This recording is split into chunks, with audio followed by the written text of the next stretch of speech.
عباده الذين اصطفى أما بعد আল্লাহ তাআলার অসীম শুকর,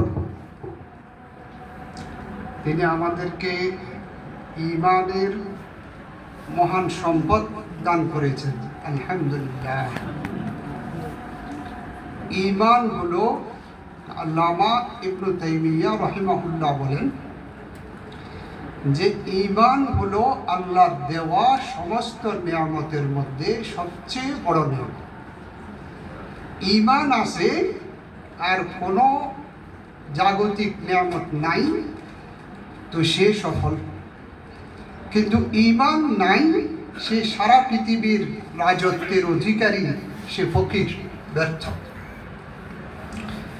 একজন লেখক বলেন যে যদি কোনো মানুষ ঈমান বিরোধী কোনো অনুষ্ঠান, কোনো কার্যকলাপ, কোনো তাদের আচার আচরণ এর পাশ দিয়ে যদি যায় এবং তার নিজের ঈমানের জন্য অন্তরে শুকর না আসে, আল্লাহর প্রশংসা না আসে, তাহলে সে যেন তার ভিতরে ঈমান কতটুকু আছে একটু পুনর্বিবেচনা করে। তো এই জন্য আমরা ঈমানের জন্য শুকর আদায় করব। যখনই ঈমান বিরোধী কোনো কিছু দেখব, সঙ্গে সঙ্গে আল্লাহর কাছে বলবো, আল্লাহুম্মা লাকাল হামদু কুল্লু, আল্লাহ তোমার শুকর, তুমি আমাকে ঈমানের মহা নিয়ামত দান করেছ।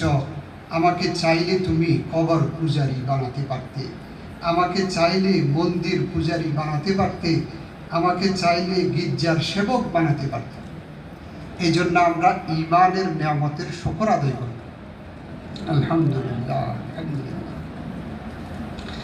তো এখানে অনেক তালিবুল ইলম আছেন, আমিও একজন তালিবুল ইলম। পার্থক্য এটুকু যে আমার বয়স বেশি, এখানে যারা আছে তাদের বয়স কম। তো এদেরকে আমি আমার ছোট ভাই হিসেবে মনে করব।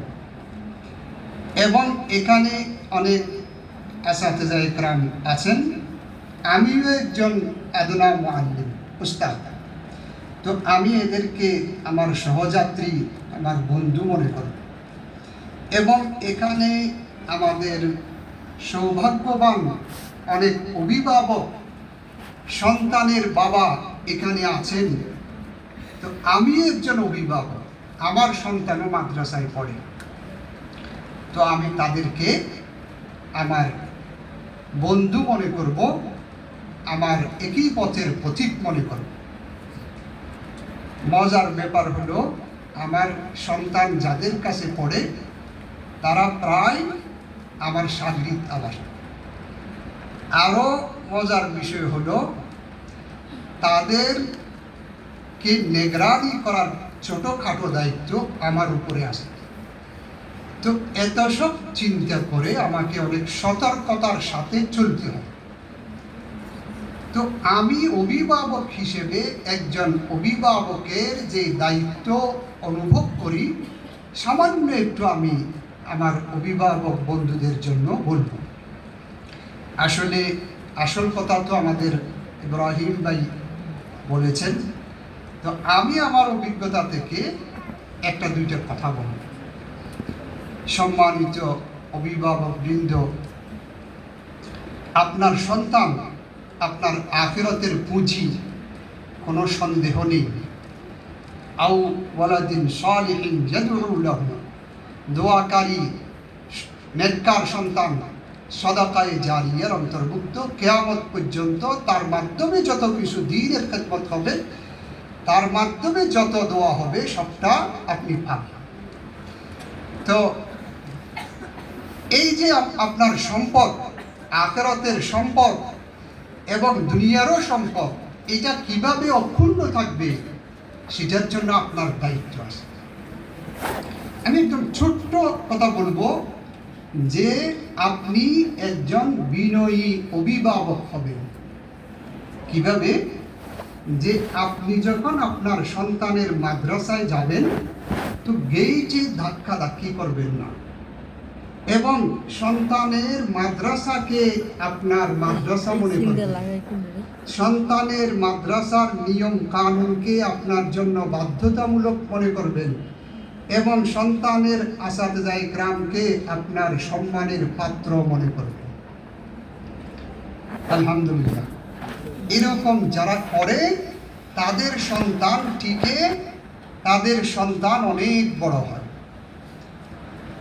যখন আপনি আপনার সন্তানের সামনে তার মাদ্রাসার প্রশংসা করবেন, তার ওস্তাদদের প্রশংসা করবেন, ভালো আলোচনা করবেন, সন্তানের অন্তরে আপনার এই কথাগুলো তাসির করবে, সন্তানের অন্তরে মাদ্রাসার মহাব্বত বাড়বে, তার ওস্তাদদের মহাব্বত বাড়বে। তো হবে কি, এই সন্তান সেই মহাব্বত, সেই সম্মানের ডানায় ভর করে সে অনেক বড় হবে। আমি দৃঢ়তার সাথে বলতে পারি যে মাদ্রাসার মহাব্বত এবং ওস্তাদদের আজমত ব্যতীত কোনো তালিবুল ইলম কখনো সফল হতে পারে না। আমাদের রশিদিয়ার হযরত হাফিজাহুল্লাহ বলেন একটা বয়ানে যে, হে তালিবুল ইলম, তোমার ইলম উপকারী হচ্ছে কিনা, তোমার ইলম দ্বীনের জন্য হচ্ছে কিনা, তোমার জন্য কাজ দিবে কিনা, সেটা বোঝার একটা মানদণ্ড হলো তোমার অন্তরে তোমার ওস্তাদদের প্রতি, তোমার মাদ্রাসার প্রতি, মাদ্রাসার নিয়ম কানুনের প্রতি শ্রদ্ধা মহব্বত আছে কিনা তুমি দেখো। যদি থাকে, মনে করবে তুমি সফল হবে, ইলমে নাফে অর্জন করতে পারবে। আর যদি না থাকে, তাহলে আল্লাহ না করুন, তাহলে তুমি ধ্বংস হবে। তো এখানে অভিভাবকের বড় দায়িত্ব আছে যে সন্তানের অন্তরে মাদ্রাসার মহব্বত, ওস্তাদদের মহব্বত জাগ্রত করা। এই একটা কথা বললাম। দ্বিতীয় কথা হলো অভিভাবকদের প্রতি যে আপনার মধ্যে সহনশীলতা থাকতে হবে। আপনি শুনেছেন মাদ্রাসার কোনো নেতিবাচক কথা, আপনার সন্তানের মুখে মাদ্রাসার কোনো নেতিবাচক কথা আপনি শুনেছেন, সাথে সাথে আপনি রাগান্বিত হবেন না, ধৈর্য ধরবেন, বরং দৃঢ়তার সাথে তাকে বলে দিবেন, হে আমার সন্তান, তুমি যা কিছু বলতে চাও বলতে পারো, কিন্তু তোমার ওস্তাদদের ব্যাপারে নেগেটিভ কোনো কথা আমাকে বলতে পারবে না, আমি যেন না শুনি। ওই পৃষ্ঠাটা তুমি বাদ দিয়ে দিবি, সে ধরনের কোনো কথা তুমি বলবে না, এটা আমি শুনতে চাই না। একটু আমরা খেয়াল করব বিষয়গুলো, একটু আমরা খেয়াল করব যে সন্তানের জন্য, সন্তান বয়সে কম, বুদ্ধিতে কম, সে অনেক কিছু বলতে পারে। আমি আমার সন্তানকে বলে রেখেছি, কখনো খবরদার তুমি তোমার ওস্তাদ সম্পর্কে হেসেও বিরূপ মন্তব্য করবে না, এই সুযোগ নাই। তুমি তোমার আম্মাকে একটা কথা বলবে, সাধারণ একটা কথা, তোমার আম্মা দুর্বল মানসিকতার মেয়ে, মেয়েদের আকল কম, তোমার আম্মা এটাকে মনে করবে অনেক বড় কিছু, তার ঘুম হবে না, কিন্তু সমাধান করার ক্ষমতা তার নাই, অনর্থক কষ্ট দেব। এই জন্য আমরা সন্তানদের মুখে কোনো কথা শুনে বা বাইরে কোনো কথা শুনে আমরা তার মাদ্রাসার প্রতি বিরূপ মন্তব্য করব না। আমরা ধৈর্যের সাথে এই বিষয়গুলোর মোকাবেলা করার চেষ্টা করি। হবে কি, যদি আপনি মাদ্রাসার বদনাম করেন, ওস্তাদদের বদনাম করেন, পান থেকে চুন কষলেই আপনি রেগে আগুন হয়ে যান, এরকম মানসিকতা যদি আপনার হয়, তাহলে আপনার সন্তান মাদ্রাসায় দেওয়া উচিত নয়। কেন? এই কারণে আপনার আরো ক্ষতি বেশি হবে। তা আমরা এই বিষয়গুলো ইনশাআল্লাহ একটু খেয়াল করার চেষ্টা করব। 3 নম্বরের কথা বলবো যে আমি যে অভিভাবক, আমার অন্তরের মধ্যে ইলমে দ্বীনের মহব্বত থাকতে হবে এবং আমি যতটুকু সম্ভব সন্তানের ওসিলায় হলেও অনেক কিছু ত্যাগ করতে হবে। এমন অনেক কিছু ত্যাগ করতে হবে যেই জিনিসগুলোর কারণে সন্তান বিগড়ে যেতে পারে। এ ধরনের অনেক জায়েজ বিষয়ও আমাকে ত্যাগ করতে হবে। আমাকে মনে করতে হবে আমি একজন মাদ্রাসার তালিবে ইলমের অভিভাবক, আমি যা কিছু করতে পারব। 3 নম্বর। 4 নম্বর হলো আমি আল্লাহর কাছে দোয়া করতে হবে সন্তানের জন্য। আমি একটা ঘটনা বলি, আমি গত শনিবারে আমাদের সাবেক তালিবুল ইলমের মজলিসে এই ঘটনা বলেছি। আমি যখন দাহুমকে লুহুম করি একদম ছোট বয়সে, একদিন আমি মাদ্রাসার মাঠে খেলতেছি পড়ার সময়। তো আমার বাবা দূর থেকে আমাকে দেখলেন, দেখে খুব রেগে আমার দিকে আসলেন, এসে আমাকে একটা থাপ্পড় দিলেন। থাপ্পড় দেওয়ার পরে তিনি খুব দ্রুত মসজিদে প্রবেশ করলেন, মনে হলো তিনি নামাজে দাঁড়ালেন। তো আমি সেই শৈশবে এই যে আমাকে শাসন করেছেন তিনি, এই শাসন এবং মসজিদে নামাজে দাঁড়ানোর মধ্যে যোগসূত্র কি, মোনাসাবত কি, সেটা আমি বুঝতে পারি না, ছোট ছিলাম। যখন আমি ওস্তাদ হলাম এবং যখন আমি সন্তানের বাবা হলাম, তখন আমার বুঝে এসেছে তিনি আদর্শবান বাবা হওয়ার চেষ্টা করেছেন। কি অর্থ?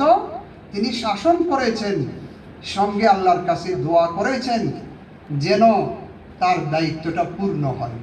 তো আমরা যারা বাবা অভিভাবক, আমরা যারা বাবা মা, আমরা সন্তানদের মাদেরকেও বলে দেব, আমরা নিজেরাও করব যে আমরা হৃদয় উজাড় করে আমার সন্তানের জন্য দোয়া করব, সঙ্গে সন্তানের মাদ্রাসার জন্য দোয়া করব, সঙ্গে সন্তানের ওস্তাদদের জন্য দোয়া করব ইনশাআল্লাহ।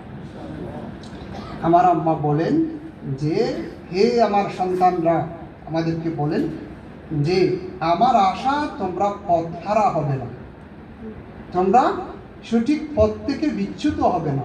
কারণ আমি দেখেছি যে তোমাদের বাবা প্রতিদিন তাহাজ্জুদ পড়ার পরে দীর্ঘ সময় ধরে তোমাদের জন্য দোয়া করতেন। কি দোয়া করতেন?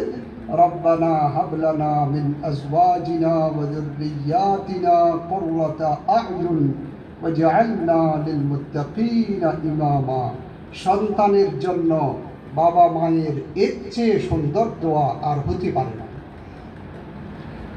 অনেকবার দেখেছি, আমার একদিন একদম ছোট বয়সের কথা আমি বলছি, যে আমার একদিন গলাতে কাঁটা লেগেছে। আমি খুব অস্থিরতা দেখাচ্ছি, বাইরে গিয়ে খুব অস্থির অবস্থা হচ্ছে আমার। এটা দেখে আমার মা সঙ্গে সঙ্গে নামাজে দাঁড়িয়ে গেলেন, মুসাল্লার বিছিয়ে নামাজে দাঁড়িয়ে গেলেন। তিনি নামাজ 2 রাকাত পড়ার আগেই আমি চলে এসেছি, আমার কাঁটা চলে গেছে। বললাম তো আসল হলো কি? আসল হলো আল্লাহর কাছে চাওয়া, প্রথম হলো আল্লাহর কাছে চাওয়া, এরপরে হলো আমার অন্য চেষ্টা। এই জন্য আমরা খেয়াল করবো। আরেকবার এমন হয়েছে যে পথে আমাদের পরিবারের একটা গাড়ি আটকে গেছি, রোড নষ্ট হয়ে গেছে, ব্রিজ ভেঙে গেছে, ওই পাশে গাড়ি, এখন রোড পার করে গাড়ি পাওয়া যাচ্ছে না। তো ওদিকে গাড়ি ওটা শেষ। এখন আমাদের বাসাতে ফোন হয়েছে, তো আমার আম্মার সঙ্গে সঙ্গে নামাজে দাঁড়িয়ে গেলেন। নামাজ শেষ করার আগেই আবার ফোন এসেছে যে গাড়ি আরেকটা পাওয়া গেছে। এটা রাতের গভীরে আজীব কথাই বলে। তো বাবা মায়ের দায়িত্ব এই যে সন্তানদের জন্য দোয়া করা এবং হৃদয়ের অন্তঃস্থল থেকে দোয়া করা এবং দৃঢ় আশা নিয়ে দোয়া করা। আপনি বলবেন আমি অনেক দোয়া করেছি, আমার সন্তানকে ভালো করার জন্য অনেক চেষ্টা করেছি, কিন্তু সন্তান আমার কথা শুনে না, আমার দোয়া কবুল হয়নি। মিথ্যা কথা, এটা মিথ্যা কথা। আপনি যদি বলেন যে আমার আল্লাহর কাছে দোয়া করেছি, আল্লাহ কবুল করেননি, তো কবুল করেননি বলার কারণেই কবুল হবে না। মুসলিম শরীফের হাদিস, রাসূলুল্লাহ সাল্লাল্লাহু আলাইহি ওয়াসাল্লাম ইরশাদ করেন যে আল্লাহ বান্দার দোয়া কবুল করেন যতক্ষণ না সে তাড়াহুড়া করে। তাড়াহুড়া কি? যে সে বলে দোয়া করেছি কবুল হয়নি, দোয়া করেছি কবুল হয়নি, এটাই দোয়া কবুল না হওয়ার কারণ। তাড়াহুড়া নেই। তো আমি দোয়া করব, কতক্ষণ দোয়া করব? জীবনের শেষ নিঃশ্বাস পর্যন্ত দোয়া করব। হতে পারে জীবন আমার যাওয়ার পরে, আমার মৃত্যুর পরে ছেলে সংশোধন হয়ে যাবে, সঠিক পথে চলে আসবে। হযরত মূসা আলাইহিস সালাম দোয়া করেছেন, আল্লাহ সঙ্গে সঙ্গে বলেছেন দোয়া কবুল করা হয়েছে, বাস্তবায়ন করেছেন 40 বছর পরে। এই জন্য আমি কি, দোয়া আল্লাহ অবশ্যই কবুল করবেন, কিন্তু দোয়া কবুল করার, বাস্তবায়ন হওয়ার আল্লাহর কাছে সময় আছে, সেই সময়েই হবে। আমি একথা বিশ্বাস করব যে দোয়া অবশ্যই কবুল হবে। কেন আল্লাহ বলতেছেন উদউনি আস্তাজিব লাকুম, তোমরা আমাকে ডাকো, আমি তোমাদের ডাকে সাড়া দেব। আল্লাহ বলতেছেন ওয়াইদা সাআলাকা ইবাদি আন্নী ফাইন্নী করিব, হে নবী, আপনাকে যখন আমার বান্দারা আমার সম্পর্কে জিজ্ঞেস করবে, আপনি বলে দিন আমি কাছেই আছি। আপনি বলে দিন আমি কাছেই আছি। আমি দোয়া করব হে রব্বে করিব, হে রব্বে করিব, আপনি তো বলেছেন আপনি কাছে আছেন, হে রব্বে করিব আমার এই দোয়াটা কবুল করুন। অবশ্যই কবুল হবে। হাদিসে রাসূলুল্লাহ সাল্লাল্লাহু আলাইহি ওয়াসাল্লাম ইরশাদ করেছেন যে যখন রাতের শেষ তৃতীয়াংশ বাকি থাকে, তখন আল্লাহ তাআলা প্রথম আসমানে আসে প্রত্যেক রাতে এবং ডাকে, কে আছো আমার কাছে দোয়া করবে, আমি কবুল করব। কে আছো আমার কাছে চাইবে, আমি তাকে দেব। এবং কে আছো আমার কাছে গুনাহের মাফি চাইবে, আমি তাকে মাফ করে দেব। তো আপনি বলবেন হে আল্লাহ আমি জানি, এই সময়ে আপনি উঠে আপনি বলবেন হে আল্লাহ আমি জানি আপনি এখন প্রথম আসমানে এসেছেন, আমি জানি আপনি প্রথম আসমানে এসেছেন, আপনার নবী সত্য বলেছেন, আমি শতবার আল্লাহ আপনার নবীর কথা বিশ্বাস করি, আপনি প্রথম আসমানে এসেছেন এবং আমাকে ডাকছেন, আমি যেন আপনার কাছ থেকে কিছু নিই। আল্লাহ আমি সেই ডাকে সাড়া দেওয়ার জন্য এসেছি, আল্লাহ আমাকে কবুল করুন, আমার সন্তানকে ভালো করে দিন, আমাকে মাফ করে দিন। অবশ্যই আল্লাহ কবুল করবেন। একজন মায়ের কাছে, মায়ের সাথে যখন মানুষ বেয়াদবি করে, বাপের সাথে যখন বেয়াদবি করে, এরপরে যখন মায়ের পায়ে পড়ে ক্ষমা চায়, বাপের পায়ে পড়ে ক্ষমা চায়, পৃথিবীতে এমন কোনো মা নাই, এমন কোনো বাবা নাই, বা ওস্তাদের পায়ে পড়ে যদি কেউ ক্ষমা চায়, পৃথিবীতে এমন কোনো ওস্তাদ নাই যে সঙ্গে সঙ্গে ক্ষমা করে দিবে না, এবং ক্ষমা করে দেওয়ার পরে সেই সন্তান, সেই শাগরিদের প্রতি তার অন্তর আরো বেশি আকৃষ্ট হবে না। তো আল্লাহ তো কোটি কোটি মা, কোটি কোটি বাবার চেয়ে কোটি কোটি গুণ বেশি দয়াবান। আমি কেন একথা বলবো যে আমার দোয়া আল্লাহ কবুল করবেন না? তবে আল্লাহর নিজাম আছে, আল্লাহ সাথে সাথে দেখান না, সময় মতে দেখান। আমরা দৃঢ় বিশ্বাস থেকে দোয়া করব ইনশাআল্লাহ। একথা বলবো না যে সন্তানকে আমি সংশোধন করার চেষ্টা করেছি, সংশোধন হয়নি, দোয়া করেছি, দোয়া কবুল হয়নি, কখনো আমরা বলবো না। আমি আমার বাবার সেই নিয়ম চালু রেখেছি আলহামদুলিল্লাহ। আমি বিশেষ সময়ে, বিশেষ অবস্থায় আমার সন্তানদের জন্য, আমার ছাত্রদের জন্য, আমার মাদ্রাসার উস্তাদদের জন্য দোয়া করি আলহামদুলিল্লাহ। সেই দোয়ার ফলাফল আমি চোখে দেখি আলহামদুলিল্লাহ, আল্লাহ শুকর আলহামদুলিল্লাহ। তো অভিভাবকদের প্রতি আমার এই আরজ, আমরা একটু নিজাম মতে চলার চেষ্টা করব।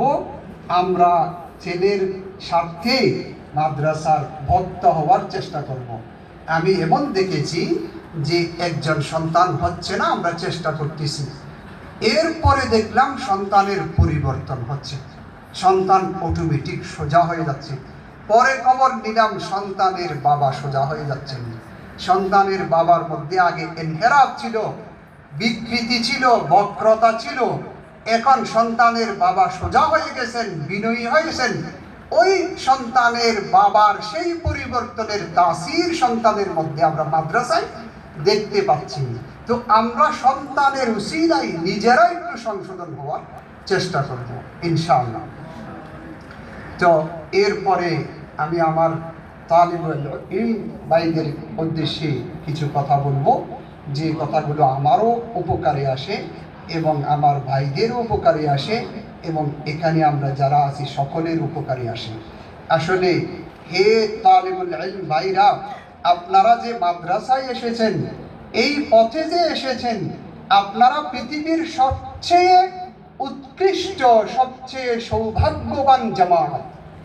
হাদিসের ঘোষণা রাসূলুল্লাহ সাল্লাল্লাহু আলাইহি ওয়াসাল্লাম ইরশাদ করেন, খায়রুকুম মান তাআল্লামাল কুরআনা ওয়া আল্লামা। আমাদের প্রত্যেকেই এই হাদিস সম্পর্কে অবগত যে কোরআনের তালিম দেয় এবং নেয়, এই দুই দল হলো সবচেয়ে উত্তম। কোরআনের তালিম মানে শব্দের তালিম, কোরআনের তালিম মানে অর্থের তালিম, কোরআনের তালিম মানে কোরআনের মর্মের তালিম, কোরআনের তালিম মানে কোরআনের মাসাইলের তালিম, কোরআনের তালিম মানে কোরআন বুঝার মাধ্যমগুলোর তালিম, কোরআনের তালিম মানে কোরআন থেকে যে দাওয়াতের যে বিষয়গুলো সেগুলো অর্জন করার তালিম, দ্বীনের সমস্ত তালিম মান তাআল্লামাল কুরআনা ওয়া আল্লামাহুর মধ্যে অন্তর্ভুক্ত। আমি মনে করি একটা মাদ্রাসার ছাত্র এবং উস্তাদ এই দুই জামাত এই হাদিসের মিসদাক এবং তারা পৃথিবীর সবচেয়ে উৎকৃষ্ট জামাত। হাদিসে এসেছে, সময় আমাদের হাতে কম, এই জন্য আমরা অর্থটাই করব যে তিরমিজির সহিহ হাদিস, রাসূলুল্লাহ সাল্লাল্লাহু আলাইহি ওয়াসাল্লামের কাছে দুইজন ব্যক্তির আলোচনা করা হলো, একজন আলেম আর একজন আবেদ। আলেম মানে যে খুঁটিনাটি বুঝে, আবেদ মানে যে মোটামুটি বুঝে ইবাদতে মশগুল থাকে। তো তিনি বললেন, আলেমের শ্রেষ্ঠত্ব আবেদের উপরে, আমার শ্রেষ্ঠত্ব তোমাদের মধ্যে যে সর্বনিম্ন মানের তার উপর যেমন সেই রকম। আল্লাহু আকবার। এরপরে তিনি বললেন, আল্লাহ তাআলা এবং ফেরেশতাগণ, আসমান জমিনের সকল অধিবাসী, এমনকি গর্তের পিপীলিকা, এমনকি সাগরের মাছ, এই সকলেই একজন মুআল্লিমের জন্য, একজন শিক্ষকের জন্য, দ্বীনের শিক্ষকের জন্য সালাত প্রেরণ করে। অর্থাৎ আল্লাহর পক্ষ থেকে রহমতের বাড়ি বর্ষিত হয় এবং ফেরেশতারা দোয়া করেন, সমস্ত মখলুক দোয়া করেন। কত বড় কথা। এরপরে তিনি হযরত ফুযাইল ইবনে আয়াস রাহিমাহুল্লাহর এই মকুলাটি কথাটি নকল করলেন যে একজন আলেম যে আমল করে এবং অন্যদেরকে তালিম দেয় তাকে ঊর্ধ্ব জগতে কবীর বলা হয়, মহান বলা হয়। কি একজন মুআল্লিম ছাত্রদেরকে পড়াচ্ছে, ছোটখাটো একটা প্রতিষ্ঠান, গোপনে, কেউ তাদেরকে দেখে না, জানে না, গোপনে, কিন্তু ওই যে ফেরেশতাদের জগতে তাদের আলোচনা হয়। তারা বলে আজ অমুক মাদ্রাসার অমুক মুআল্লিম এখন দর্শ দিচ্ছে, এই কথাটা তাদের মধ্যে প্রচার হয়। তারা দোয়া করতে থাকে, আল্লাহ এই মুআল্লিমকে তৌফিক দাও, এই মুআল্লিমের তালিমে দর্শে বরকত দাও। তো একজন মুআল্লিমকে আকাশে ঊর্ধ্ব জগতে ফেরেশতাদের জগতে কবীর বলা হয়, মহান বলা হয়, কিন্তু একজন বিশ্বের শাসককে মহান বলা হয় না। তো এই জন্য এই মহান মর্যাদা আমরা অর্জন করার জন্য এই পথে এসেছি। আমরা কিছুতেই নিজেদেরকে ছোট মনে করব না। আমি প্রতি কদমে শুকর আদায় করি, আল্লাহ তুমি দুই শব্দ শিকার তৌফিক দিয়েছ, আল্লাহ তোমার শুকর। যখনই একটু বক্রতা দেখি, যখনই কোনো সমস্যা দেখি, সঙ্গে সঙ্গে শুকর আদায় করি, আল্লাহ তুমি আমাকে দ্বীনের সাথে সম্পৃক্ত রেখেছ, ইলমে দ্বীনের কিছু শব্দ পড়ার তৌফিক দিয়েছ। এই যে আজান হওয়ার সময় এই লোকটা যে অন্যদিকে চলে যাচ্ছে, আল্লাহ তোমার শুকর। এই যে লোকটাকে সিগারেট খেতে দেখতেছি, আল্লাহ তুমি আমাকে চাইলেও সিগারেট খানেওয়ালা বানাতে পারতে, তোমার শুকর। জেলে যাওয়ার পরে এই বিষয়টা আমার অনেক বেশি বুঝে এসেছে। পদে পদে আল্লাহর শুকর আদায় করেছি, আল্লাহ তোমার শুকর। আল্লাহ তুমি আমাকে এই ইলমে দ্বীনের সাথে সম্পৃক্ত রাখো এবং ইলমে দ্বীন আমার মধ্যে বাড়িয়ে দাও। বেশি বেশি শুকর আদায় করেছি। জেল থেকে আসার পরে, কারাগার থেকে আসার পরে কওমি মাদ্রাসার মূল্য আমার কাছে বহু গুণে বেড়ে গেছে, আলহামদুলিল্লাহ। হযরত আব্দুল্লাহ রুমি রাহিমাহুল্লাহ একজন তাবেঈ, তিনি বলেন, একদিন হযরত আবু হুরায়রা রাদিয়াল্লাহু আনহু রাইসুল মুহাদ্দিসিন, তিনি মদিনার বাজার দিয়ে যাচ্ছেন। তিনি হঠাৎ করে থামলেন, থেমে মদিনার বাজারবাসীদেরকে বললেন, হে বাজারের লোকেরা, তোমরা যে এত অক্ষম। ও তারা জিজ্ঞেস করলো, কি হযরত, কি হয়েছে? তো তিনি বললেন যে ওখানে তো রাসূলুল্লাহ সাল্লাল্লাহু আলাইহি ওয়াসাল্লামের রেখে যাওয়া মিরাস বন্টন হচ্ছে, তোমরা এখানে পড়ে আসো, মাহরুম হয়ে যাচ্ছ। তো তারা জিজ্ঞেস করলো, হযরত কোথায় হচ্ছে বন্টন? তো তিনি বললেন মসজিদে নববীতে। তো তারা দৌড়ে দৌড়ে গেল, গিয়ে ওখানে কিছু দেখলো না, কোনো কিছু বন্টন হচ্ছে দেখলো না। তো তিনি থেমে গেলেন। তারা যখন এসে বলল, হজরত কই, ওখানে তো কিছু বন্টন হচ্ছে, আমরা দেখলাম না। তো তিনি বললেন, কি দেখেছ সেখানে? তো তারা বলল, হজরত কিছু লোককে দেখেছি নামাজ আদায় করছে, আর কিছু লোককে দেখেছি তিলাওয়াত করছে, আর কিছু লোককে দেখেছি ইলমের মুযাকারা করছে, হালাল হারামের মুযাকারা করছে। তো তিনি বললেন, আরে এটাই তো মিরাতে নবুয়ত, এটাই তো নবুয়তের মিরাজ, এটাই তো রাসূলুল্লাহ সাল্লাল্লাহু আলাইহি ওয়াসাল্লাম রেখে গেছেন। এই যে ইলমের মুযাকারা, এটাই হলো মিরাসে নবুয়ত। আলহামদুলিল্লাহ, কওমি মাদ্রাসার তালিবানে ইলম আসাতিজা ইকরাম সেই মিরাসে নবুয়ত ভোগ করছেন, সেই মিরাসে নবুয়তের অধিকারী হচ্ছেন। রাসূলুল্লাহ সাল্লাল্লাহু আলাইহি ওয়াসাল্লাম কিয়ামতের মাঠে বলবে, হে আমার ওয়ারিসরা, কোথায় আসো, আমার সাথেই আসো। ওয়ারিসদেরকে তিনি ডাকবেন। এই ওয়ারিসদের জন্য যদি সহি ওয়ারিস হয়ে থাকে, তাদের আর কোনো সমস্যা থাকবে না, তারা শাহী মেহমান হবে, এবং শাহী মেহমান হয়ে কিছুক্ষণ অপেক্ষা করার পরে সোজা জান্নাতে চলে যাবে। যদি সহি ওয়ারিস হয়ে থাকে, আমরা যেন সহি ওয়ারিস হই, সেজন্য আমরা চেষ্টা করব, এই জন্য আমরা মেহনত করব, এই জন্য আমরা দোয়া করব ইনশাআল্লাহ। তো এই যে মিরাসে নবুয়ত, ওয়ারিসিনে নবুয়ত হওয়ার জন্য এই যে ছোট ছোট তালিবে ইলমদের চেষ্টা, এই চেষ্টা হলো পৃথিবীর সবচেয়ে উৎকৃষ্ট চেষ্টা, উৎকৃষ্ট কাজ, উৎকৃষ্ট মেহনত। আমি তালাশ করে দেখি, পৃথিবীতে তালিবানে ইলমে নবুয়তের মতো উৎকৃষ্ট কোনো জামাত আর নাই। তারা দেশ ত্যাগ করেছে, বাড়িঘর ত্যাগ করেছে, আরাম আয়েশ ত্যাগ করেছে, পয়সা খরচ করছে, এখানে অনেক কষ্টে থাকছে। এই কষ্ট করে শুধু তাদের একটাই উদ্দেশ্য, যেন তারা আকাশে মহান হয়, এবং তারা যেন ওয়ারিসিনে নবুয়ত হয়, এবং তারা যেন রাসূলুল্লাহ সাল্লাল্লাহু আলাইহি ওয়াসাল্লামের পাশে কিয়ামতের মাঠে স্থান পায়। এজন্য তাদের এই মেহনত।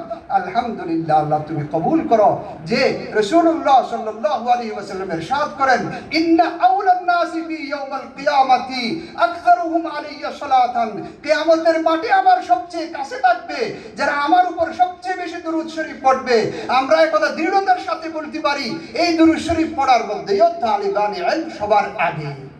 قال رسول الله صلى الله عليه وسلم سمعت رسول الله صلى الله عليه وسلم يقول رسول الله صلى الله عليه وسلم رأيت رسول الله صلى الله عليه وسلم শত শত হাজার হাজার বার তালিবানে ইলমে নবুয়ত অনিচ্ছায় অজান্তে মুখ দিয়ে উচ্চারণ করতেছে।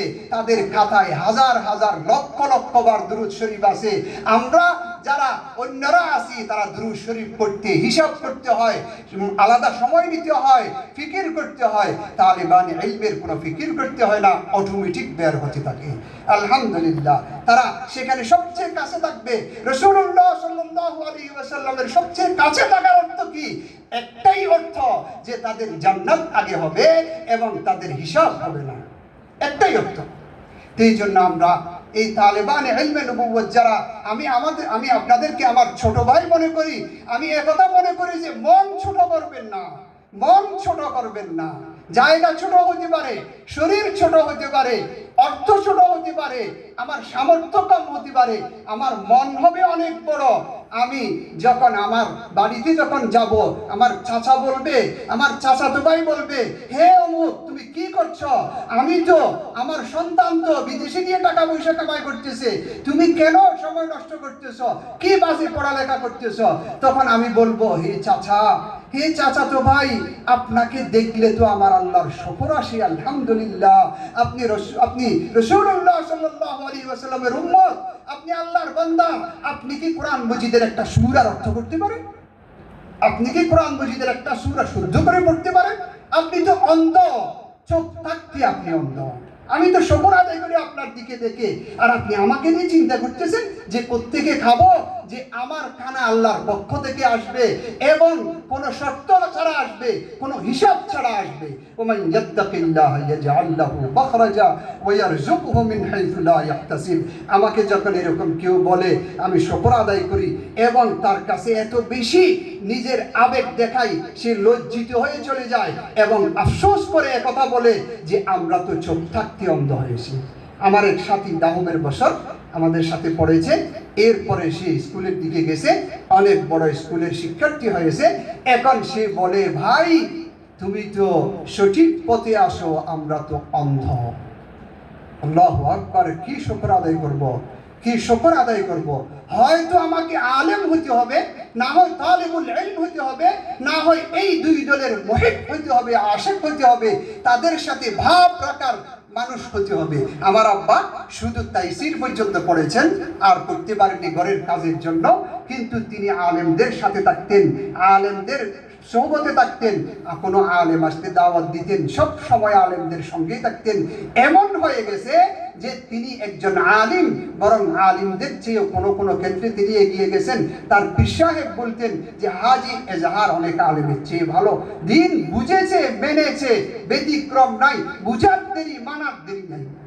আলহামদুলিল্লাহ, আমার আব্বা ইন্তেকাল করেছেন, যেদিন ইন্তেকাল করেছেন, যে সেদিন তাহাজ্জুদ পড়েছেন, এরপরে গাশত করেছেন, ফজরের নামাজ জামাতে পড়েছেন, ফজরের পরে গাশত করেছেন, কারা কারা মসজিদে আসতে পারেনি খোঁজ খবর নিয়েছেন, এরপরে এসে ঘন্টাকে ঘন্টা তেলাওয়াত করার পরে, নাস্তার পরে আগে একবার তেলাওয়াত করেছেন, পরে আরেকবার তেলাওয়াত করেছেন, তেলাওয়াত করতে করতে জোহরের নামাজ আযান হয়েছে, এরপরে তিনি বললেন আমি তো উঠতে পারতেছি না, এই একমাত্র জামাত ছুটেছে আমাদের দেখা, উঠতে পারতেছেন না। তিনি বললেন যায় নামাজ নিয়ে এসো, যায় নামাজে বসে বসে নামাজ আদায় করলেন, এরপরে নিজে শুয়ে গেলেন উত্তর দক্ষিণ হয়ে, এরপরে কালিমায়ে তয়্যিবা পড়লেন, অনেকবার পড়ার পরে মুখে ঘাম এসেছে, মুস্কি হেসে চলে গেলেন।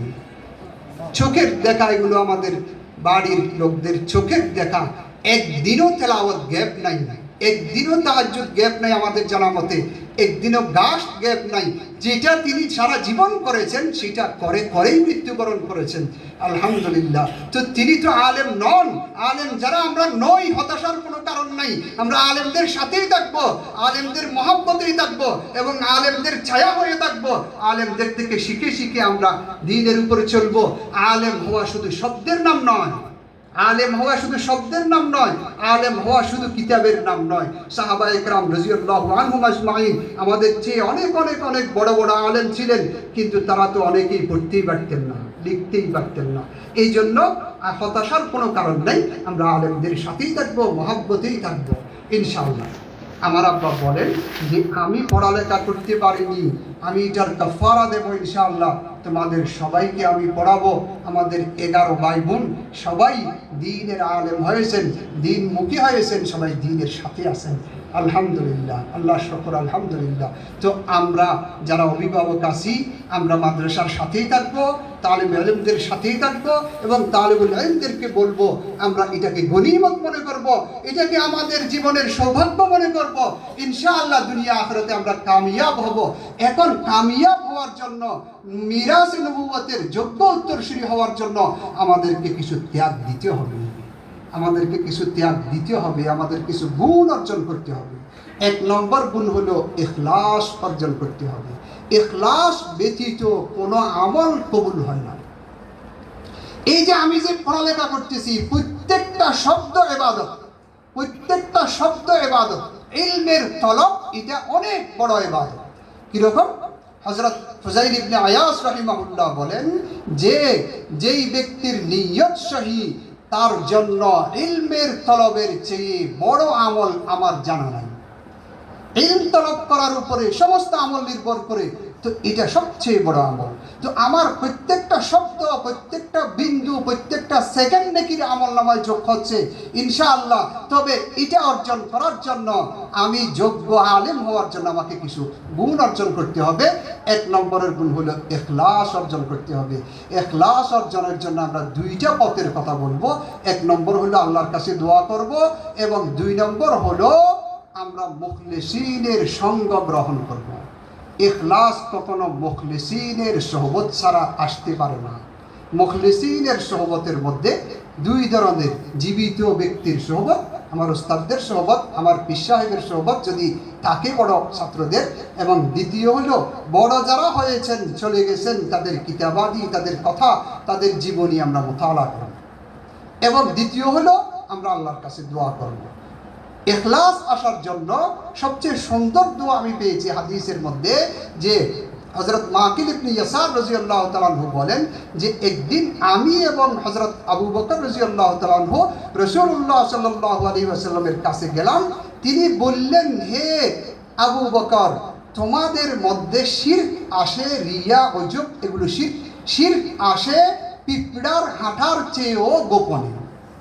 পিঁপড়ার হাঁটা কেউ আওয়াজ শুনেনি, দেখলে বুঝতে পারে। এখন পিঁপড়ার হাঁটাতে যেমন আওয়াজ নাই, সেরকম নিঃশব্দে, নীরবে অহংকার, তাকাব্বুর, এগুলো সব শিরক মানুষের মধ্যে আসে।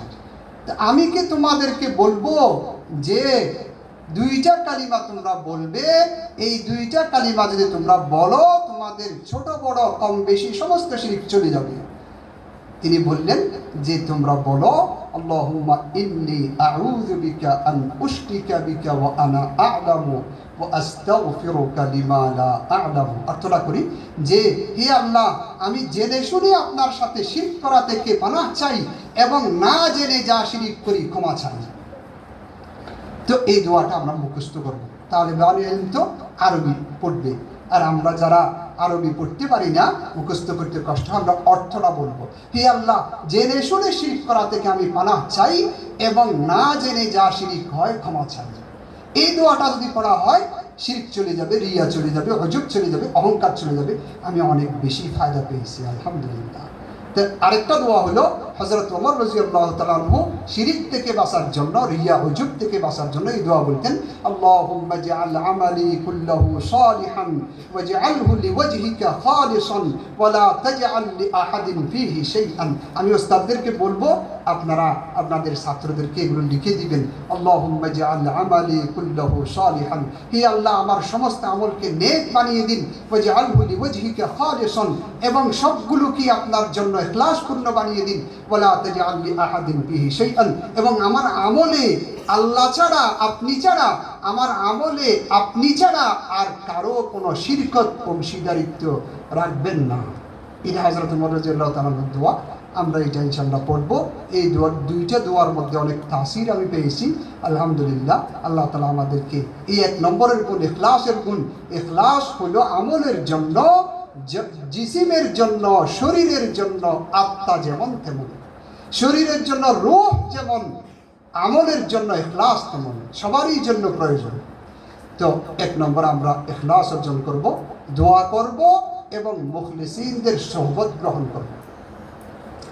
দুই নম্বর হলো আমি আমার তালিবান ইলমে নবুয়তকে খেতাব করে বলবো, দুই নম্বরের গুণ হলো নিরবচ্ছিন্ন মেহনত, জান তোড় মেহনত, ফাঁকহীন মেহনত করতে হবে। আমি এই মেহনতটা সম্পর্কে আমি কয়েকটা ঘটনা বলি, বড়দের ঘটনা। হযরত ইমাম নওবী রাহিমাহুল্লাহ, শরফুদ্দীন নওবী রাহিমাহুল্লাহ, যিনি এত বড় ব্যক্তি যে তার উলুম যদি আপনি গুণে হিসাব করতে চান তো হিসাব করতে পারবেন না, এত বড় ব্যক্তি। তিনি যখন 10 বছর বয়সে, ইয়াসিন আল মারাকিশি একজন বুজুর্গ, তিনি বলেন যে এই ইমাম যখন 10 বছর বয়সে ছিল তখন আমি একদিন দেখলাম ছুটি হয়েছে, তার সাথীরা খেলা করছে, ও কোরআন মজিদ পড়ছে, হেফজের ছাত্র। তো সাথীরা এসে তাকে টেনে টেনে খেলার দিকে নিয়ে যেতে চাচ্ছে, সে হাউ মাউ করে কেঁদে দিচ্ছে, বলতেছে আমার সবক ইয়াদ হয়নি, আগে আমার সবক করতে হবে। আবার তেলাওয়াত শুরু করেছে, সবক পড়া শুরু করেছে। তো এটা যখন আমি দেখলাম, আমার অন্তরে এই কথা আসলো যে এই লোকটা অনেক বড় হবে। আমি ওস্তাদের কাছে গেলাম, গিয়ে বললাম, হে অমুক, এই ছেলেটার একটু যত্ন নিবেন, আমি তো মনে করতেছি সে যুগশ্রেষ্ঠ আলেম হবে। তো ওস্তাদ বললেন যে আপনি কি জ্যোতিষী? ভবিষ্যতের কথা কেন বলেন? এগুলো তো জ্যোতিষীরা দাবি করে। তো আমি বললাম যে আমি জ্যোতিষী নই, তবে আমার মুখ দিয়ে এই কথাটা আল্লাহই বের করে দিয়েছেন। তো জগৎ দেখেছে ইমাম নওবী কত বড় ব্যক্তি হয়েছেন, যুগশ্রেষ্ঠ আলিম হয়েছেন, তার যুগের সবচেয়ে বড় আলিম হয়েছেন। তো এ কথা বোঝানো হচ্ছে, এই ঘটনা বলে যে পড়ার প্রতি শৌক, পড়ার প্রতি আকর্ষণ এভাবে থাকলে এভাবে বড় হওয়া যায়। আমি এ কথা বলছি না যে ছেলেরা ব্যায়াম করবে না, শরীর চর্চা করবে না, খেলাধুলা করবে না, এই অর্থ নয়। এটার অর্থ এই যে খেলার সময়েও পড়ার কথা মনে থাকবে, খেলা যতটুকু দরকার শরীর চর্চার জন্য এটা করে, এরপরেই আমি পড়াতে লেগে যাব। আরেকটা ঘটনা বলি। হযরত আবু ইমরান মুসা ইবনে মুহাম্মদ একজন আন্দালুসের ইসলামী আন্দালুসের একজন বড় মুসল্লি লেখক। তার সম্পর্কে তার ছেলে আবুল হাসান রাহিমাহুল্লাহ বলেন যে আমার বাবা ৬৭ বছর বয়স পেয়েছেন, তাকে আমি দীর্ঘদিন দেখেছি, এমন কোনো দিন দেখিনি যেই দিন তিনি উম্মার জন্য লেখেননি এবং কোনো কিতাব পড়েননি, এরকম কোনো দিন দেখিনি। একদিন আমি দেখলাম, ঈদের দিন, আমি তালেবুল ইলমদের করণীয় বুঝাচ্ছি, ঈদের দিন একদিন দেখলাম আমার বাবা খুব বেশি মনোযোগ দিয়ে তসবিহ করছেন, লিখছেন, কিতাব লিখছেন। আমি গিয়ে বললাম, বাবা আজকের দিনটাতেও কি আপনি একটু বিশ্রাম নেবেন না? আজকের দিনটাতেও কি আপনি একটু বিশ্রাম নেবেন না? তো বাবা রাগান্বিত চোখে, লাল চোখে আমার দিকে দেখলেন, দেখে বললেন, আযুন্নুকা লা তুফলিহু আবাদান, আমার তো মনে হয় তোমার দ্বারা কোনো কাজ হবে না।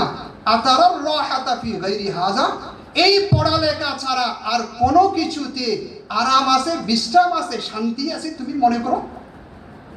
ওয়াল্লাহি লা আহসাবু রাহাতান তাবলুগু মাবলাগা হাযিহির রাহা, আল্লাহর কসম এই পড়ালেখাতে যে শান্তি, এর কাছাকাছি পৌঁছে আমি আর কোনো শান্তি পৃথিবীতে আছে মনে করি না। একজন তালিবুল ইলম যোগ্য হওয়ার জন্য, শ্রেষ্ঠ হওয়ার জন্য, আলেমে মুহাক্কিক হওয়ার জন্য তাকে এভাবে মেহনত করতে হবে যে ঈদের দিন নাই, সকাল বিকাল নাই, ছুটি নাই, সব সময় তার পড়া। আলহামদুলিল্লাহ এরকম কিছু ছেলে আমরা দেখি, আলহামদুলিল্লাহ, আল্লাহ শুকর, কোনো চিন্তা নাই, শুধু পড়ালেখারই চিন্তা। একদিন একজন অভিভাবক এসে আমাদের মাদ্রাসায় আমাকে বললেন, হুজুর একটু দেখেন আপনার ছেলেটা না খেয়ে, খাওয়া দাওয়ার খেয়াল না করে কীরকম চিকন হয়ে গেছে। আমাকে বললেন, আসলে বাবা মার তো এটা খেয়াল থাকে। তো এখন আমি বললাম যে, হে ছেলে খবরদার, কখনো খানার পাগল তুমি হবে না, পড়ার পাগল হবে। এমন একটা সময় আসবে যে তুমি খেতে খেতে তোমার শরীর বেড়ে যাবে, তোমাকে বেল্ট বাঁধতে হবে, এরকম একটা সময় আসবে। যদি তোমার চাহিদা পূরণ হয় যথেষ্ট, এরপরে পড়াতে লেগে যাবে। তো অভিভাবক বললেন, হুজুর আমি কি বললাম, আপনি কি বললেন? আসলে কথা এরকম, আমরা যেন খানার পাগল না হই, একথা দৃঢ়ভাবে আমাকে বুঝতে হবে। খানার পাগল কখনো কিতাবের পাগল হয় না, বাইরে ঘুরার পাগল কখনো কিতাবের পাগল হয় না। আমি একদিন একজন ছাত্রকে, সে ওখানে 10 বছর পড়েছে, আমি তাকে বললাম, হে ছেলে তুমি কি বড় মসজিদ চিনো? তো সে বলল, হুজুর আমি চিনি না। আমি বললাম যে আমি তোমাকেই চাই, আমি তোমাকেই চাই, তুমি 10 বছর এখানে পড়েছ, এই যে কয়েক কিলো গিলে বড় মসজিদ হয় টাউনের মধ্যে, তুমি চিনো না? তুমি একদিন এমন হবে যে তুমি সব কিছু চিনবে, ওই সময় তুমি সব কিছুর সম্পর্কে খবর রাখবে। এখন তুমি বেখবর হয়ে আসো, যদি বাখবর আলেম হতে চাও, দক্ষ আলেম হতে চাও, কিছুদিন বেখবর থাকতে হবে, দুনিয়া থেকে বিচ্ছিন্ন। এখন আলহামদুলিল্লাহ এই ছেলে অনেক বড় মাদ্রাসায়, অনেক বড় ওস্তাদ এবং অনেক বেশি দক্ষ, অনেক বেশি খেদমত করতেছেন, সংসার করতেছেন, সব কিছু চিনি। কিছু ছেলে আছে এরা অলি গলি চিনে বাজারের, আমি বলি যে বাজারের অলি গলি চিনে, সে কিতাবের অলি গলি চিনতে পারে না। দেখি যারা বাজারের অলি গলি চিনে এরা কিতাবের অলি গলি চিনে না, আর যারা কিতাবের অলি গলি চিনে, কোথায় কি আছে, নিচে কি আছে, পাশে কি আছে, হাসিয়াতে কি আছে, সরাতে কি আছে, সব জানে, ওদেরকে দেখা যায় দুনিয়া সম্পর্কে বেখবর। তো আমি যদি একজন দক্ষ আলেম হতে চাই, কিছুদিন আমাকে দেওয়ালের মধ্যে আবদ্ধ থাকতে হবে, 4 দেওয়ালের ভিতরে বেখবর হয়ে থাকতে হবে, আমাকে কেউ চিনবে না। এরপরে এমন একটা সময় আসবে যে আমাকে সবাই চিনবে। মৌলানা আব্দুল মালিক হাফিজাহুল্লাহ, আল্লাহ তাকে হায়াত দারাজ করুন, আল্লাহ তাকে কবুল করুন, তিনি বলেন, আমি দারুল উলুম করাচিতে 5.5 বছর ছিলাম।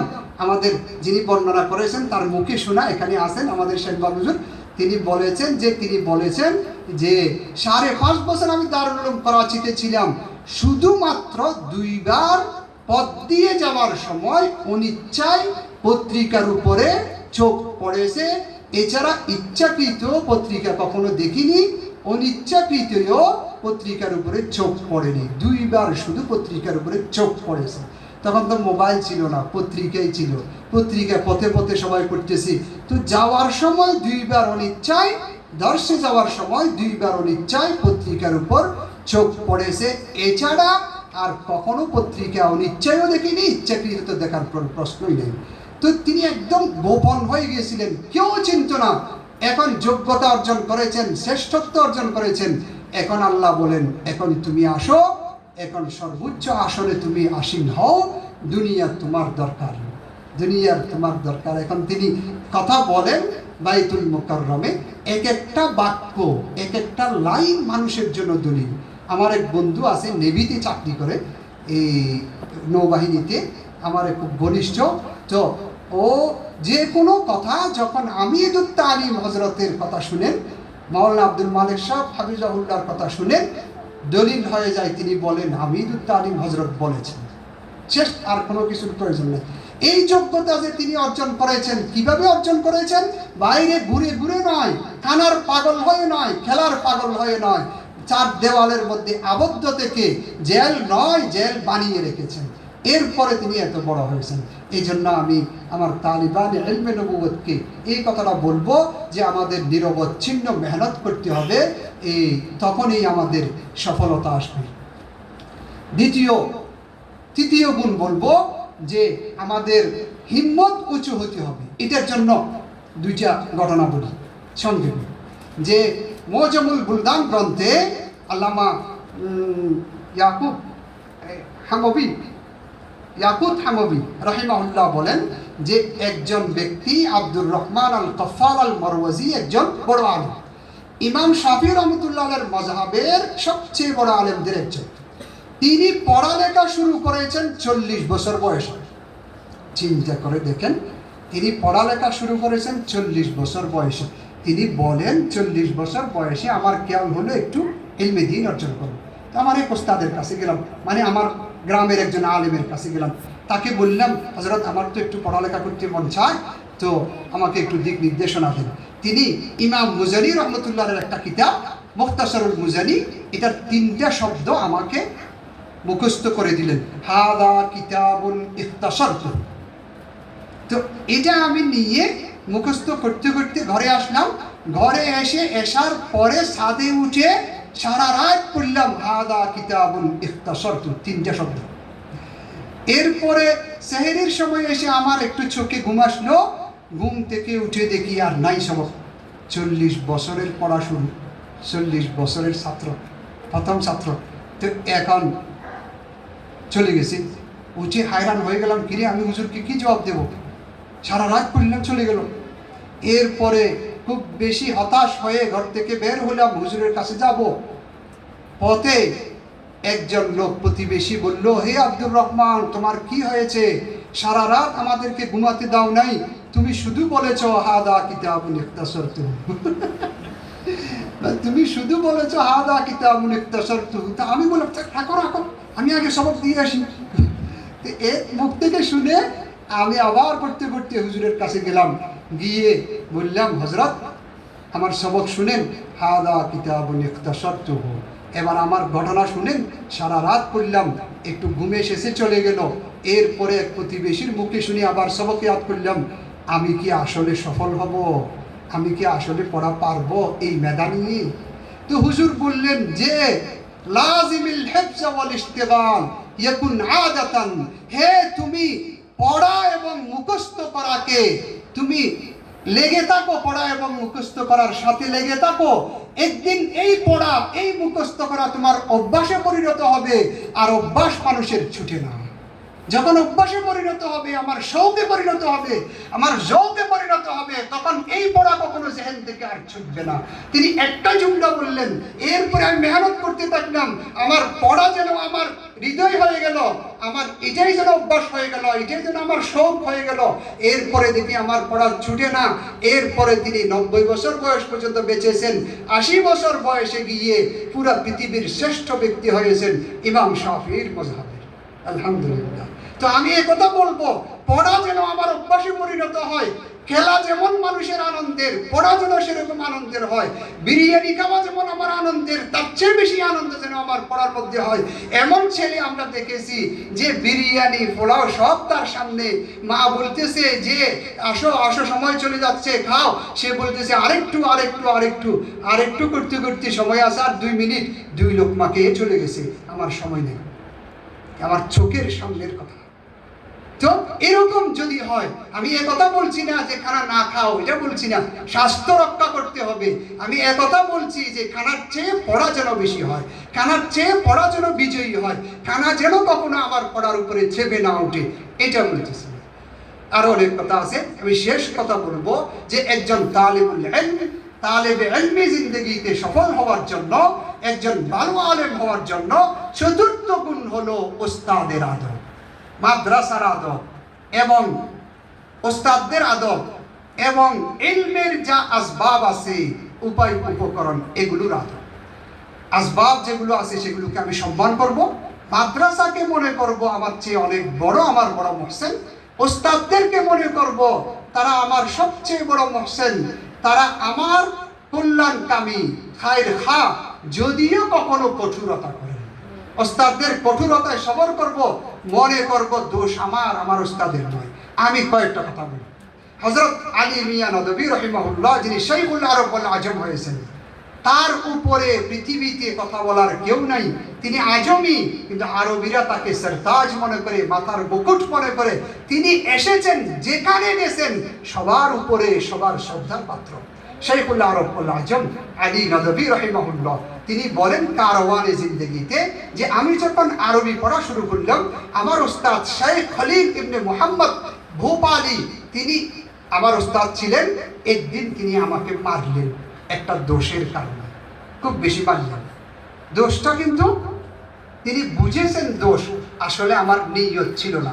তার কাছ থেকে আসার সময় দরজাটা অনেক বেশি ধাক্কা পড়েছে, এটা ওর ইচ্ছাই হয়েছে। তো তিনি একটু রাগান্বিত, গরম মেজাজে ছিলেন। তো তিনি কিছু অনুভব করেছেন, হয়তো আমার মধ্যে বিকৃতি এসেছে, একথা মনে করেছেন। তো তিনি আমাকে মারলেন। আমার দোষ হিসেবে তার মারটা একটু বেশি হয়ে গেছে। এরপরে আবার ক্ষমাও চাই নিলেন। হ্যাঁ, ওস্তাদ বলে এরকমই হতে হবে যে দোষ বেশি হয়ে গেছে, সাথে সাথে মাথায় হাত বুলিয়ে তাকে ঠান্ডা করতে হবে। তো এরপরে শুনতে শুনতে এর খবর আমার মায়ের কাছে গেছে। মা আমাকে বললেন, তোমার ওস্তাদ নাকি আরব সাহেব, আরব ওস্তাদ বলতেন, আরব সাহেব নাকি তোমাকে বেশি মেরেছে। তো আমি বললাম, আমার ওস্তাদ আমাকে মারবেন, 10 বছর বয়স তখন, আমার ওস্তাদ আমাকে মারবেন, এটাতে কি এসে যায়? আপনি কেন এটার কথা বলবেন? এটা আমার দোষে মেরেছেন, তিনি তো আমার মহসেন, সারাদিন সারা রাত আমাকে নিয়ে পড়ে থাকেন, একটু মারলে অসুবিধা কি হইল? আমি জোরদারভাবে ওস্তাদের পক্ষ নিলাম। মা বললেন, যাক, তুমি যখন বলতেছ, এটা নিয়ে আমি আর কোনো মাতামাতি না করি। তিনি বলেন যে আল্লাহর তৌফিকে হয়েছে, আমার মুখ দিয়ে কথাগুলো বের হয়েছে, আল্লাহ বের করেছেন। সেদিন যদি আমি উস্তাদের বদনাম করতাম, কথা বলতাম যে আমার উস্তাদ জুলুম করেছেন, তাহলে আমার এই অবস্থান হতো না, হয়তো আমি আরবি শিখতে পারতাম না, হয়তো আমি পথেই থাকতাম না। আল্লাহু আকবার। এই জন্য একজন তালিবুল ইলমের উস্তাদের প্রতি আদব থাকতে হবে, ওস্তাদের সব কিছুকে মেনে নিতে হবে, ইহসান মনে করতে হবে। আমি আরেকটা ঘটনা বলি, আমাদের গ্রামের ঘটনা।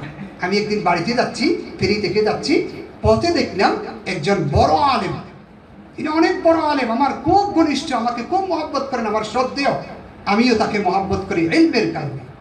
তিনি দেখলাম গায়ে কাপড় নাই, শুধু লুঙ্গিটা আছে, পথ দিয়ে যাচ্ছেন। আমি খেয়াল করে দেখলাম, আরে অমুক।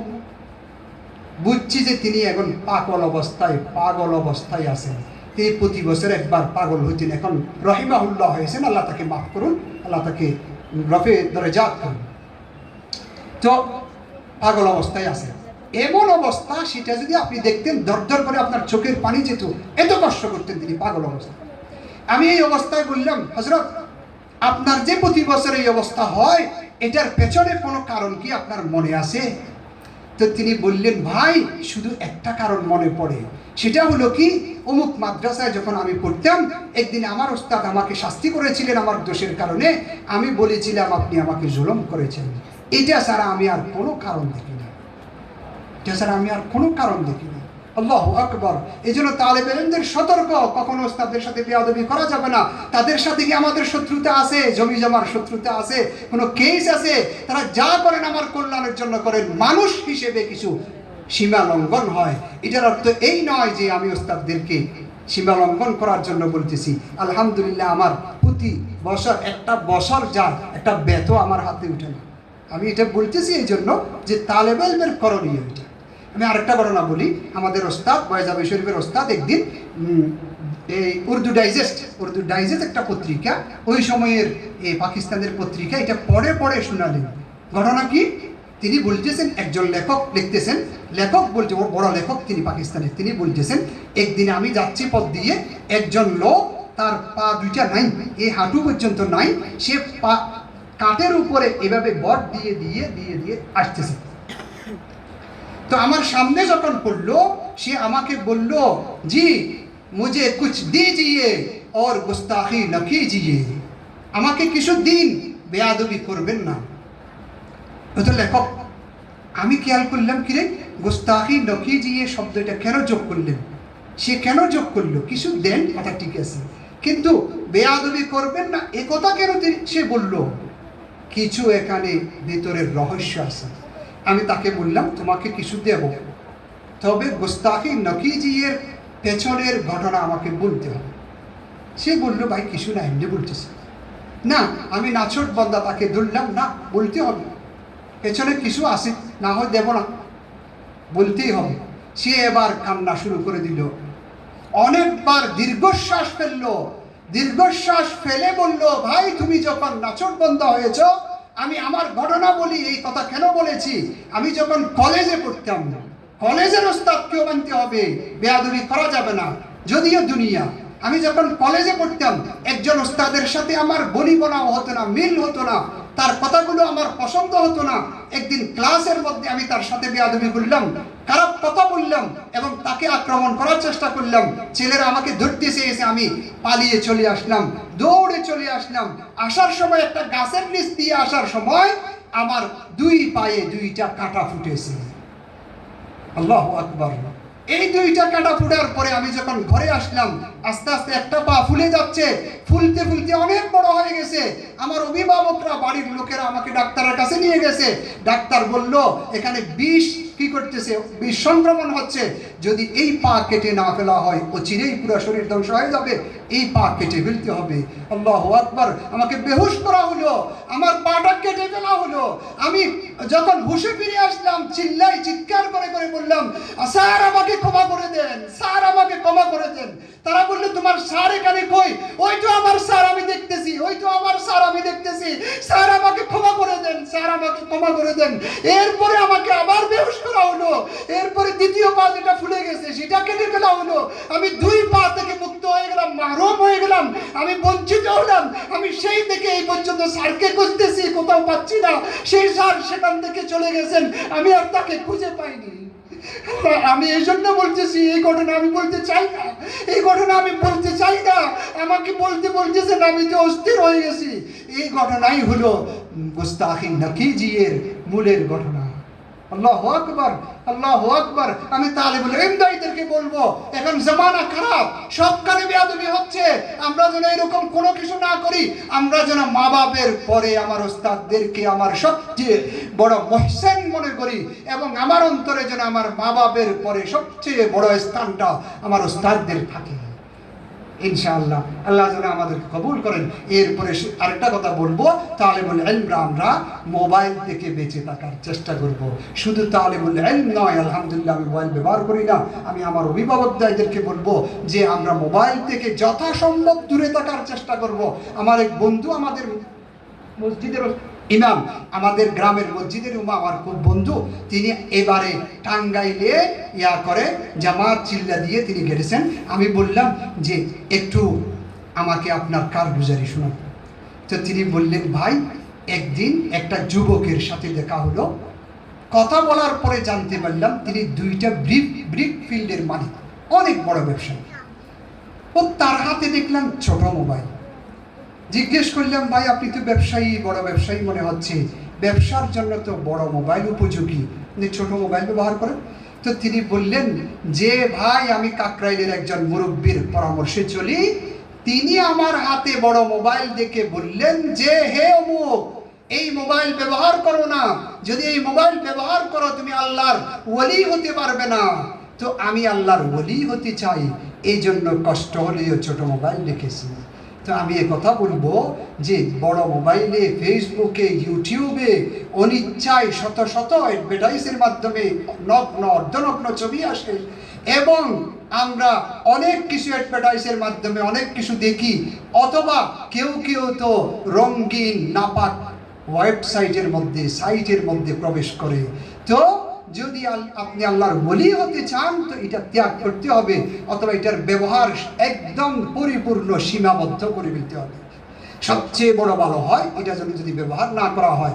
যদি এই মোবাইলে খারাপ কিছু আমরা দেখি, তাহলে এই মোবাইলের হাদিস আপনাদেরকে আমি বলি, যেটা আমি শনিবারে শুনাইছিলাম। এই হাদিস যখন আমি বলি এবং যখন আমি নিজে পড়ি, তখন আমি নিজেকে নিয়ন্ত্রণ করতে পারি না। ইবনু মাজাতে রাসূলুল্লাহ সাল্লাল্লাহু আলাইহি ওয়াসাল্লাম বলেন, হযরত সাওবান রাদিয়াল্লাহু তাআলা আনহু থেকে বর্ণিত, তিনি বলেন লা আ'লামান্না আকওয়ামান মিন উম্মতি ইয়াতুনা ইয়াওমাল কিয়ামাতি বিহাসানাতিন আমসালি জিবালি তিহামাত বিজন। কিয়ামতের মাঠে আমি আমার উম্মতের এমন কিছু লোক সম্পর্কে জানবো যারা সেখানে তিহামার পাহাড়ের মতো বিশাল বিশাল নেক আমল নিয়ে উপস্থিত হবে। নেক আমলগুলোকে পাহাড়ের মতো করে উজ্জ্বল করে দেখানো হবে।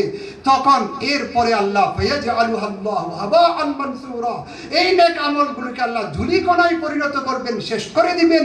এরপরে বলা হবে জাহান্নামে যাও। তো হযরত সাওবান রাদিয়াল্লাহু তাআলা আনহু বলেন, আমি বললাম ইয়া রাসূলুল্লাহ সিফহুম লানা জাল্লিহিম লানা আল্লাহ নাকুনা মিনহুম ওয়া নাহনু লা না'লাম। একটু সুন্দর করে তাদের পরিচয় দিন, আমরা যেন অজান্তে তাদের অন্তর্ভুক্ত না হই।